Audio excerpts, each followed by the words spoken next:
Yeah, my name is Lee Andrew Duggar, born and raised in Blandford, community of Petersburg, Virginia. Was inspired by travel as a young kid. I had a tremendous childhood, and so my dream was to see the world. And I was like 7, 8 years old, and I got that dream, and I got that dream from we lived on Crater Road in Petersburg, which is the street used to be, at that point it was 301, it's the main highway. And that was before 95 was built.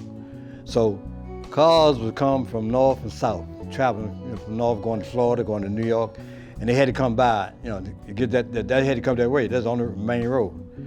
And so I would be in my front yard watching cars as you go by and looking at different license plates and find out, of different states.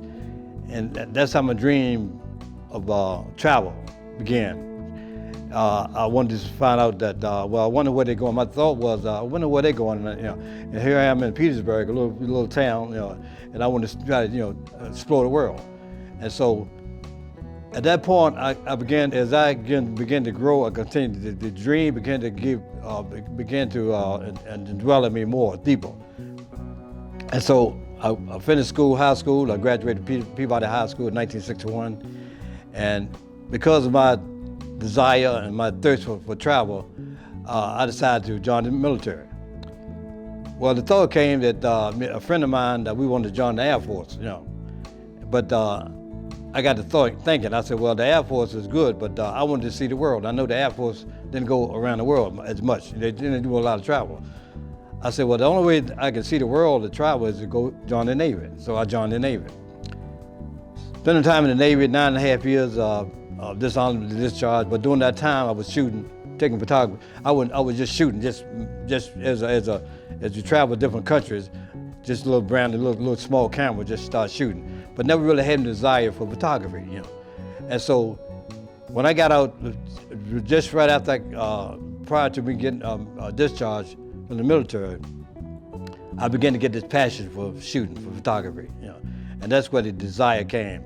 So when I was discharged from the military, from the Navy, I lived in Baltimore for a while, and matter of fact, almost 20 years after I retired. And so they used to have different shows, venues of entertainment, different stars of jazz shows. I used to attend, and some of these photos of some of the jazz artists I've shot. Now I've shot these just a few, because I've been shooting for like 40-some years. And so during the time, I probably shot over 40-some thousand pictures, mostly different artists, different around the world. And so these are just a sample of some of the work that I've done, throughout the years. Okay, so what would you say keeps do you still do photography now? I'm still shooting, yeah. So what keeps that passion alive now? I still have desire to explore, because I know I can capture, adventures. I can capture scenery, landscapes. I can do it. I can capture through my eyes, but I couldn't. It wasn't memorable. So only I can keep that memory is on film or digital camera, as we do now. I started shooting in digital. Film. Most of these first shots was shot on film. And so I developed a lot of, matter of fact, I developed all those ones that the prior years through my own development. I built my own dark room. I went to Maryland Institute of Art in Baltimore, for a couple of years, and I started developing film. So I've been shooting everything. So the desire of shooting, of photography, is still enthralled in me. So I still do a lot of travel. I just came back from Washington State. Did a lot of shooting up there, Mount Rainier, the mountains, and some of the sceneries up there. So everywhere I go, I shoot. I always got my camera with me. Is there a favorite? Would you say is there a favorite picture that you've ever taken, or out of the bunch we have on display now, is there a favorite? Yeah, I think that my favorite is these two, Mrs. Gillespie and Ella Fitzgerald. Those would be my favorite, because I always try to showcase them more than I do other photos, because I'm so inspired by their talent. Okay. So for those who don't know who those people are, what's the first name again? Ella Fitzgerald. Ella Fitzgerald. Now, Ella Fitzgerald, she's a Virginian. She's born and raised in Newport News, Virginia. And she's going way back in the 40s, But But she performed up until her death. She was she lived to be about like 75, I think 78. But I try to capture every show that in most shows that she would. If I'm in the area, I try to capture her. So what was it about Ella Fitzgerald that made you Because of their style, the singing her style. She reminded me of before her was Billie Holiday. And she reminded me a little bit of the inspiration of singing by Billie Holiday. And just the popularity. I mean, she was so well known. I mean, she was all over Europe. All over the United States. She was worldwide, really. And everywhere she goes, she was recognizable. So I was always inspired by her singing. And because her voice was just like an instrument. When she started doing scat, she was just scat. She was probably the inventor of a jazz singer doing scat. And I don't know if you knew about scat or not. It's when they start talking, doing their performances, it's almost like they're playing an instrument. So she was real famous for that, and that's really what inspired me to listen to her. Okay. Yeah. And what was the other name you said? This is Gillespie. Now I caught him quite a few times. I saw him more than I did Ella Fitzgerald. So I shot a lot of more shots of him. I got so many shots of him because he was coming down to in Baltimore. We call it the Left Wing Jazz Society, and every Sunday they had these top name musicians come in to perform every Sunday. And so I liked him because his style of music. I mean, he was just so manual. He was very humorous. I mean, he'd get along with anybody. You meet him you meet him for the first time, it's like you've known him all your life. That's how mannerable he was. And the playing of his horn, I mean, he was distinguished by the horn playing in the jaws. But every time he played, he's the only one that played, and people wonder why he could play that way.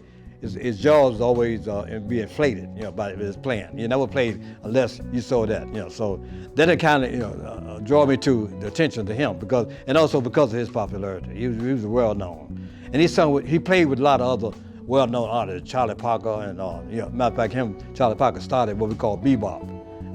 Bebop started before jazz, and then it migrated into jazz, integrated into jazz. Okay. And anything outside of him being, I guess, the celebrity of his time, was anything else that inspired you in your art in reference to him? Just the way when he performed, his mannerism, the way he played his horn, even after he wasn't playing, even when he's on the stage, just the charisma that he had, which draw attention to him, I was very, very mesmerized by him. And then another one is Art Blakey, which is the next one. That photo, that's a headshot of him. But he started a group called the Jazz Messengers, and he had so many well-known artists played with him. Cannonball Adderley, Christopher Brown, Lee Morgan, Freddie Hubbard, so many of them that you might not know because they was for your time. But people that know of Blakey knows of some of the players that had played with him. So I was really inspired in the way he played. He used the drums as it's almost like a vocal instrument. What would you want people who see your art to take away from it? I think they should my creativity. Okay. How I captured a photograph. What they see in some of these shots I've shot as not just a portrait, but an actual shot. And how I captured that photograph at that particular moment. Anything else you just want to share in general, about, the man behind the art? Yeah, I'm a very humble person. I mean, I easy to get along with. I think I learned that from that.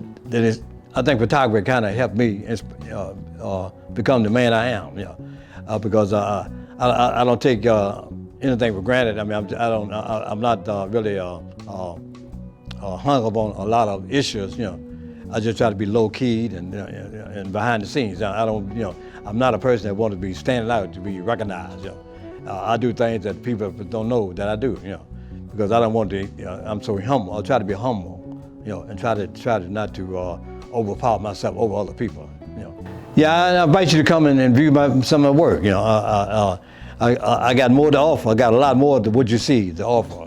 Because I have so many photographs that if I posted all the photographs that I had, it would fill this whole library, you know.